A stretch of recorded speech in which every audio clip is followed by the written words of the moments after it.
నమస్తే, welcome to cine talkies. Ramayanam, Mahabharatam వంటి మహాగ్రంథాల్లో ఉన్న కథలతో గతంలో ఎన్నో సినిమాలు వచ్చాయి.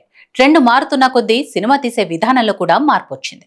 అయితే ఈ నయా ట్రెండ్లో కూడా రామాయణం, మహాభారతాలను తెరపై చూపించాలని డైరెక్టర్లు తెగ ఇంట్రెస్ట్ చూపిస్తున్నారు. ఈ క్రమంలోనే బాలీవుడ్ స్టార్ హీరో ఆమిర్ ఖాన్ కూడా మహాభారతం సినిమా తీయాలనే కోరుకుందట. అందుకే లాల్ సింగ్ చద్దా పరాజయం పాలైన చాలా సంవత్సరాల తర్వాత ఆమిర్ తిరిగి నటిస్తున్నాడు. ఇటీవలే సితారే జమీన్ పర్ విడుదల తేదీని చిత్ర యూనిట్ వెల్లడించింది.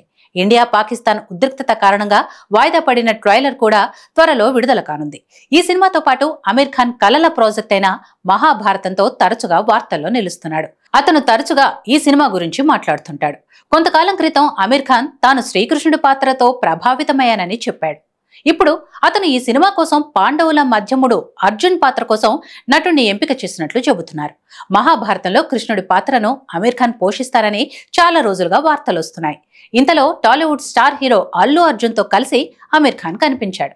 జనాలు వీరిద్దరినీ ఒకే చోట చూడగానే వీరిద్దరూ ఎందుకు కలిశారు అనే ప్రశ్నలు అడగటం మొదలుపెట్టారు.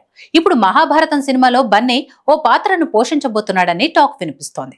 ఈ సినిమాలో అర్జునుడి పాత్రకు అల్లు అర్జున్ తీసుకోవాలని ఆమిర్ ఖాన్ యోచిస్తున్నట్టు సమాచారం. అయితే ఆమిర్ ఖాన్ ను కలవడం వెనుక మరో పెద్ద కారణం ఉందని కూడా చెబుతున్నారు.